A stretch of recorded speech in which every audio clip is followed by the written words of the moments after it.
Hi guys, welcome to Clatians and once again I am here with you. So today is the 7th session of CLAT 2020 Comprehensive Current Affairs.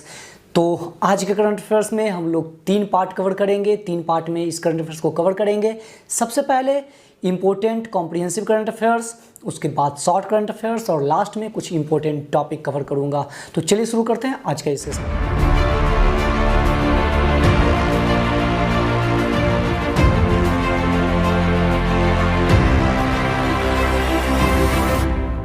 So guys, सबसे पहले मैं आप लोगों को ये बता दूं कि आज मैं चैट सेक्शन को ज़्यादा यूज नहीं करूंगा और आज मैं आप लोगों से डिस्कस नहीं करूंगा। आज हम लोग सीधा कंसंट्रेट करते हैं कॉम्प्रिहेंसिव करंट अफेयर्स पे, क्योंकि ये 7 सेशन है और लॉन्ग ड्यूरेशन के बाद ये 7 सेशन मैं आपके सामने लेकर आया हूँ। तो आज हम लोग इसको कवर करते हैं और आई होप कि अभी तक जो भी लाइव सेशन हुए हैं आप लोगों से डिस्कशन किया मैंने, मुझे भी अच्छा लगा। आई होप कि आपको भी अच्छा लग रहा होगा। और जो भी डाउट और प्रॉब्लम होते हैं वो कमेंट बॉक्स में डालिए, चैट बॉक्स में डालिए, मैं उसको आंसर कर दूंगा। और जल्दी से एक बार फिर से मैं डिस्कशन के लिए लाइव सेशन लेकर आ रहा हूं। तो चलिए शुरू कर लेते हैं आज के सेशन। तो आज के सेशन में सबसे पहले हम लोग बात करेंगे नोबेल प्राइज की। तो 2019 के लिए जो नोबेल प्राइज डिस्ट्रीब्यूट किए गए उसके लिए आई बटन में आपको लिंक मिल जाएगा या डिस्क्रिप्शन में भी आपको लिंक मिल जाएगा। आप उसमें जाकर नोबेल प्राइज का बैकग्राउंड और उसका कंप्लीट डिटेल का वीडियो आप देख सकते हैं। तो आज मैं नोबेल प्राइज में बैकग्राउंड पे डिस्कस नहीं करूंगा। आज मैं बता दूंगा आपको कि 2019 में नोबेल प्राइज किन किन लोगों को दिया गया और किस किस फील्ड में। सबसे पहले मैं बात करूंगा फिजिक्स के लिए जो नोबेल प्राइज दिए गए हैं उसके। तो फिजिक्स में 3 पर्सन को, 3 एमिनेंट साइंटिस्ट को नोबेल प्राइज दिया गया, जिसमें जेम्स पेबल्स, मिशेल मेयर और डिडियर क्वेल्स, इन 3 लोगों को फिजिक्स के लिए नोबेल प्राइज दिया गया। और केमिस्ट्री के लिए नोबेल प्राइज भी 3 लोगों को दिया गया, कंट्रीब्यूट किया गया 3 लोगों को, जिसमें केमिस्ट्री के लिए जो सबसे पहला नोबेल प्राइज रहा वो जॉन वी गॉर्डन का रहा। Second Nobel prize M Stanley और थर्ड नोबेल प्राइज जो केमिस्ट्री के लिए दिया गया वो अकीरा योशिनो को दिया गया। और आप देख रहे हैं कि अलग अलग चीज़ों में फिजिक्स के लिए भी physical cosmology, solar type star का जो ऑर्बिटिंग एक्सोप्लैनेट थे उसके लिए, और अगर केमिस्ट्री की बात करूं तो लिथियम आयन बैटरीज के लिए ये तीनों जो प्राइज दिए गए वो लिथियम आयन बैटरीज के लिए केमिस्ट्री में दिया गया है नोबेल। लिथियम आयन बैटरी वही होता है जो अभी आप अपने मोबाइल या लैपटॉप में यूज कर रहे हैं या देख रहे हैं, वो जो बैटरी होता है वो लिथियम आयन बैटरी होते हैं। तो ये केमिस्ट्री के लिए नोबेल प्राइज था। इसके अलावा लिटरेचर के लिए जो नोबेल प्राइज दिया गया वो पीटर हैंडके को दिया गया, इनको दिया गया लिटरेचर के लिए। इसके अलावा नेक्स्ट अगर मैं बात करूं तो फिजियोलॉजी या मेडिसिन, एक बात आप ध्यान रखेंगे, अगर मेडिसिन बोलेगा तो भी यही यूज करेंगे और फिजियोलॉजी बोलेगा तो भी यही यूज करेंगे। फिजियोलॉजी और मेडिसिन दोनों वर्ड यूज किए जाते हैं अलग अलग या एक साथ, लेकिन काम दोनों का एक ही है। फिजियोलॉजी और मेडिसिन के लिए अगर नोबेल प्राइज की अगर मैं बात करूं तो यहाँ भी 3 पर्सन को एक साथ दिया गया है और ये 3 पर्सन है विलियम जी कैलिन जूनियर, सेकंड है सर पीटर जे रैटक्लिफ और थर्ड है ग्रेज एल सेमेंजा।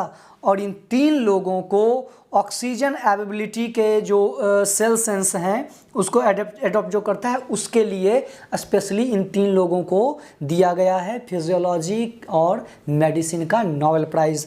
और नेक्स्ट है पीस के लिए जो 2019 में नोबेल प्राइज दिया गया है उसमें एबी अहमद अली, ये इंपॉर्टेंट होता है, पीस वाला थोड़ा सा इंपॉर्टेंट हो जाता है करंट अफेयर्स के लिए, तो ये जरूर आप याद रखेंगे। पीस के लिए एबी अहमद अली को दिया गया नोबेल प्राइज।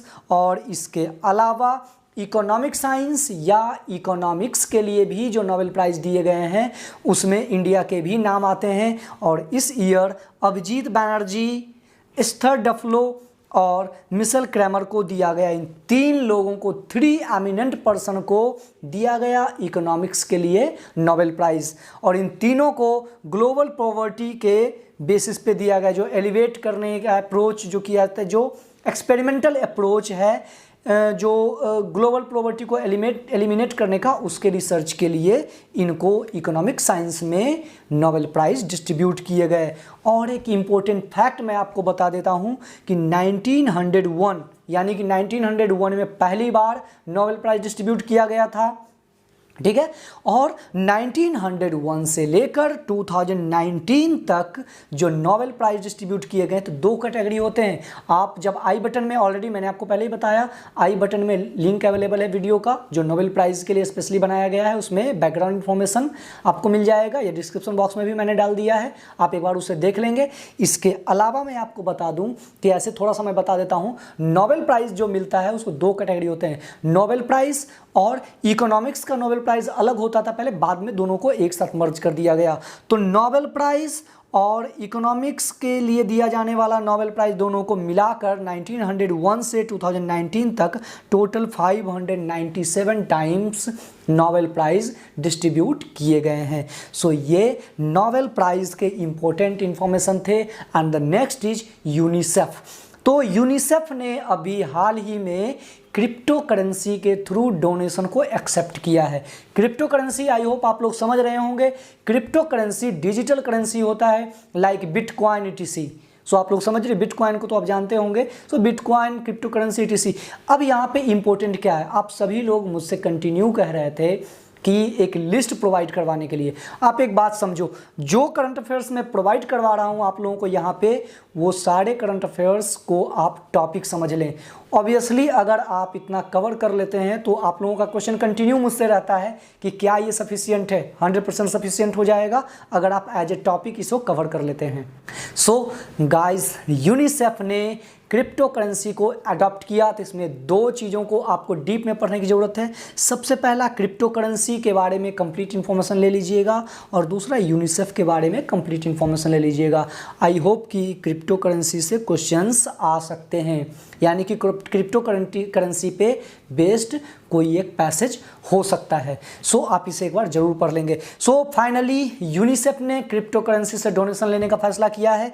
तो यूनिसेफ का फुल फॉर्म होता है United Nations children's fund, UNICEF, and the children's agency of the United Nations has now become the first UN organization जो क्रिप्टो करेंसी से ट्रांजैक्शन करेगा। ये पहला UN का बॉडी है जो क्रिप्टो करेंसी से ट्रांजैक्शन करेगा। And UNICEF now joins a number of other aid agencies that accepts donations in crypto currency. और इसके अलावा अमेरिकन रेड क्रॉस भी क्रिप्टो करेंसी से, या और भी ऑर्गेनाइजेशंस हैं जो क्रिप्टो करेंसी से डोनेशन लेते हैं। So the next is the UNICEF has established UNICEF crypto currency fund, making UNICEF able to receive, hold as well as disburse donations via cryptocurrencies such as Bitcoin and also others. So आप लोगों को ये complete information मिला। And so next is women's world boxing championship 2019 का women's world boxing championship भी बहुत ही important topic है। इसे आप एक बार देख लेंगे। ऐसे में इंपॉर्टेंट इन्फॉर्मेशन आपको मैं दे देता हूँ। सो AIBA women's world boxing championship 2019 इसे होस्ट किया था उलान उडे ने, और ये रसिया में है। And the best female boxers in the world जो compete करते हैं इसमें, ये 11th एडिशन था। और फीमेल कैटेगरी में जो फीमेल बॉक्सर्स होते हैं, वर्ल्ड के बेस्ट फीमेल्स बॉक्सर्स इसमें पार्टिसिपेट करते हैं। सो इस 2019 विमेंस वर्ल्ड बॉक्सिंग चैंपियनशिप में इंडिया का भी दबदबा रहा। एक्चुअली इंडिया के 2 फीमेल बॉक्सर्स ने भी मेडल जीते हैं इसमें। सो फर्स्ट इंडिया के डेब्यूटेंट बॉक्सर मंजू रानी जो 48 kg कैटेगरी में इन्होंने फाइट किया था।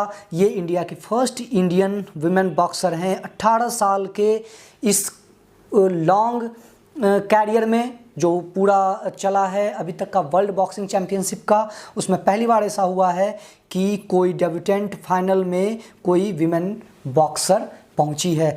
और इन्होंने इसमें सिल्वर मेडल इन्होंने जीता है। किसने? मंजू रानी ने 48 कैटेगरी में सिल्वर मेडल जीता है वर्ल्ड बॉक्सिंग चैंपियनशिप 2019 में। और इंडिया के एक और डेब्यूटेंट जमुना बोरो, इन्होंने भी ब्रॉन्ज मेडल जीता है इस विमेंस कैटेगरी में। 54 kg के कैटेगरी में सेमीफाइनल तक ये गई और सेमीफाइनल में इन्होंने जीता है bronze medal. And so finally next point is UNESCO world heritage site से रिलेटेड ही है। UNESCO cultural heritage conservation award. ये अवार्ड इम्पोर्टेंट है, इसके बारे में कुछ इम्पोर्टेंट मैं आपको बता देता हूँ पॉइंट, और अगर ज़रूरत पड़े तो आप इसे नोट कर लें और इसका जो कंप्लीट इन्फॉर्मेशन है वो आप गैदर कर सकते हैं। सो इंडिया के 4 sites from India have been chosen for the UNESCO Asia Pacific award for cultural heritage conservation. और ये 4 कैटेगरी यानी कि जो लिस्ट ऑफ अवार्ड के कैटेगरीज हैं, सबसे पहले मैं उसके बारे में बता दूं तो 4 कैटेगरी कौन कौन से हैं।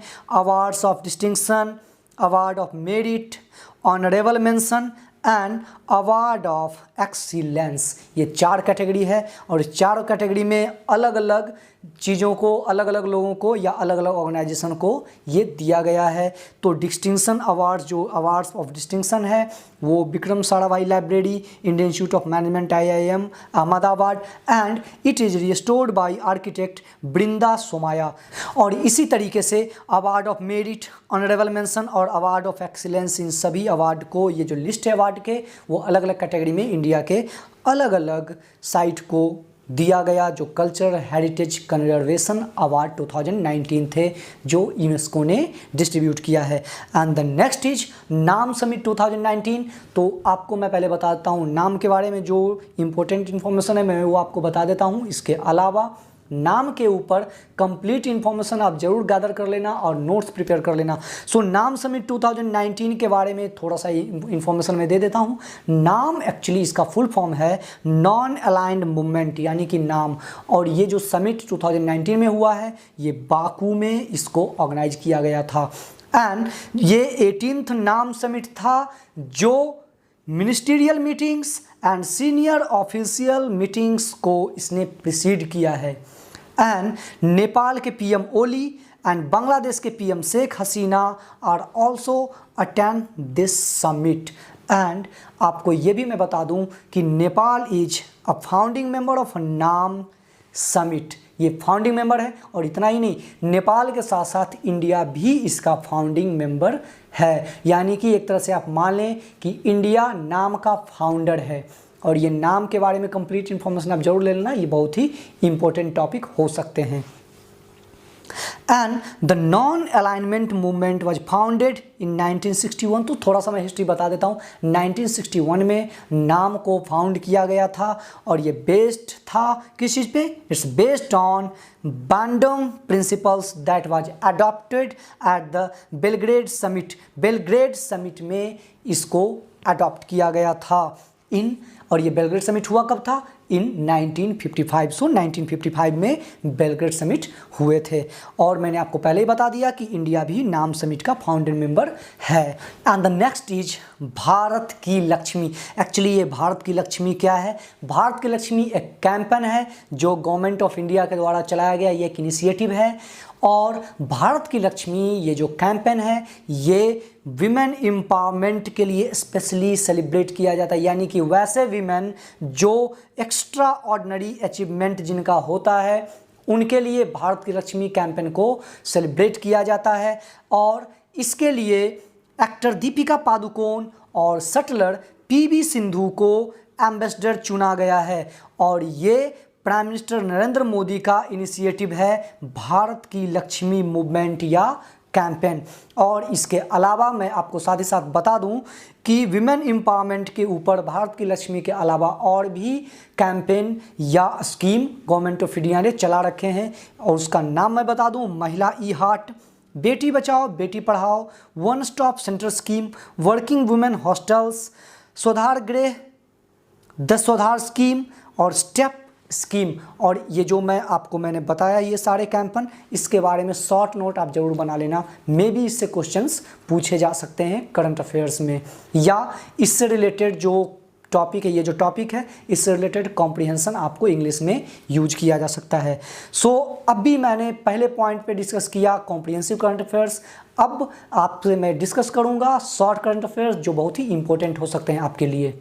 सो इस शॉर्ट करंट अफेयर्स में सबसे पहले मैं आपसे बात करूंगा प्रेसिडेंट रामनाथ कोविंद के बारे में। तो Ramnath Kovind will be conferring Vayoshreshtha Samman 2019 on eminent senior citizens and institutions in recognition of their services towards the cause of elderly persons. And next point is Senior Indian Forest Service IFS officer Ramesh Pandey was selected by United Nations Environment Program UNEP for prestigious Asia Environmental Enforcement Award। तो इसके लिए choose किया गया senior IFS officer Ramesh Pandey को। And the next point is vice president of India Shri M. Venkaiah Naidu was given the Order of the Green Crescent, the highest civilian honor of Comoros। कहाँ के? Highest civilian honour of Comoros in Moroni, and he was conferred the honor by Azali Assoumani, President of Union of Comoros, and he is the first to receive the honor from India। India से ये honour receive करने वाले पहले person हैं Shri vice president M. Venkaiah Naidu। And 2019 Booker prize की अगर मैं बात करूं तो ये दो लोगों को जॉइंटली दिया गया, और ये Margaret Atwood and Bernardine Evaristo को दिया गया है 2019 का Booker prize. And the next is Barcelona FC captain Lionel Messi won the golden shoe for 2018-19 season, and Sri Lanka has been removed from grey list of Financial Action Task Force FATF। अब यहाँ पे important आपके लिए क्या क्या है, आप FATF पे नोट जरूर प्रिपेयर कर लेना। ऑलरेडी मैं आई बटन में आपको दिख रहा होगा, FATF के ऊपर मैंने लिंक दे रखा है, उसके लिए वीडियो ऑलरेडी अवेलेबल है, डिस्क्रिप्शन बॉक्स में भी अवेलेबल है। इसके बाद आप उसे एक बार देख लेंगे और नोट्स प्रिपेयर कर लेंगे। इसके अलावा ग्रे लिस्ट क्या होता है, ब्लैक लिस्ट क्या होता है, ये सारी चीज़ों के बारे में आपकी इन्फॉर्मेशन जरूर ले लेना। And the next point is also the Vice President Sri M. Venkaiah Naidu presented the Most Eminent Senior Citizen Award to scholar, legal luminary and former Attorney General of India Sri K.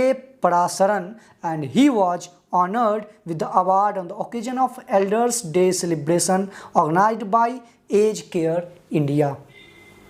And the next, the Prime Minister of India Sri Narendra Modi unveiled a book, और उसका title है digital nation solving technologies people problem, और इसको दिल्ली में इसको inaugurate किया गया, इसको अनवील किया गया।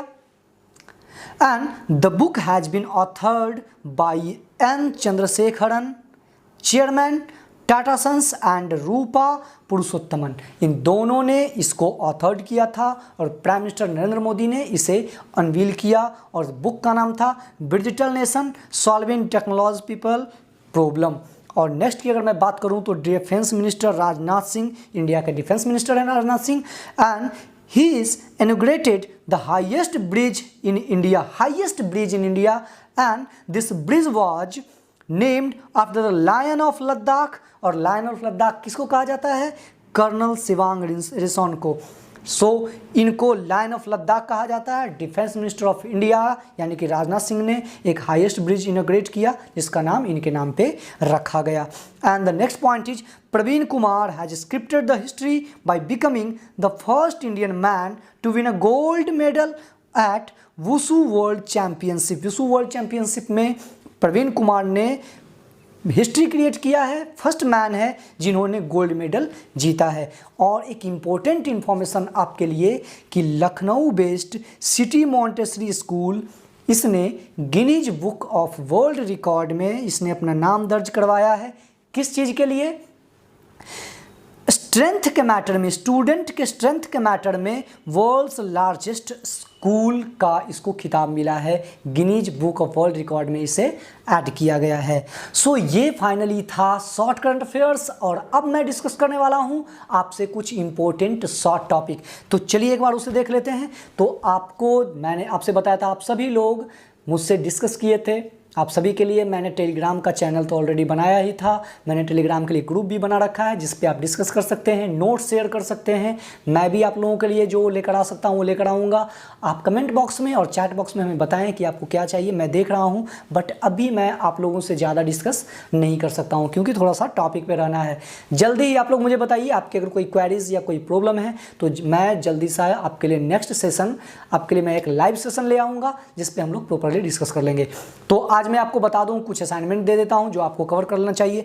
तो G40 समिट के बारे में आप कंप्लीट इन्फॉर्मेशन ले लेंगे, इससे में भी क्वेश्चंस आ सकते हैं। इसके अलावा evolution of article 370 and 35A, ये तो आपके लिए इंपॉर्टेंट है ही, करंट अफेयर्स और लीगल दोनों के लिए इंपॉर्टेंट है। तो आपको करना क्या है, ऑलरेडी इस पे आर्टिकल 370 एंड 35A पे ऑलरेडी करंट अफेयर्स में मैं कवर कर चुका हूँ, लेकिन फिर भी इसके बारे में कंप्लीट इंफॉर्मेशन आपके पास होना चाहिए। बहुत ही मोस्ट इंपॉर्टेंट ये टॉपिक है, जिसको आपको बहुत ही अच्छे तरीके से आपको इसे पढ़ना चाहिए और समझना चाहिए। बहुत इंपॉर्टेंट है, मैं बार बार बोल रहा हूँ। तो अगर आप लोग इसको कवर कर लें तो वेल एंड गुड। आप असाइनमेंट प्रिपेयर जरूर करें, और आपको जरूरत होती है तो आप ग्रुप में भेजें। मैं आपको करेक्ट करके बताऊँगा कि आपको उसमें कौन सी चीज़ें और ऐड करनी है, क्या छूट रहा है आपका। और अगर इससे भी नहीं होता है तो आप मुझे बताएं, इसके ऊपर मैं एक वीडियो प्रिपेयर कर दूंगा।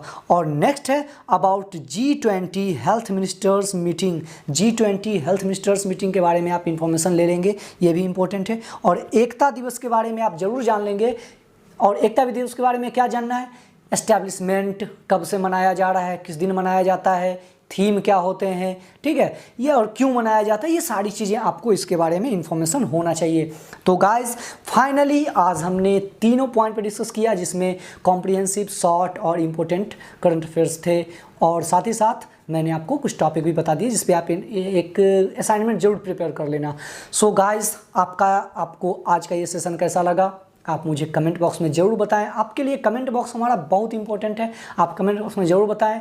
और अगर आपने अभी तक इस चैनल को सब्सक्राइब नहीं किया तो सब्सक्राइब जरूर कर लें और बेल आइकन दबा लें, ताकि जो भी नोटिफिकेशन होते हैं लाइव के या वीडियोज़ के वो आपको मिल जाया करेंगे। तो आई होप कि आपको आज का ये सेशन अच्छा लगा होगा। तो थैंक यू।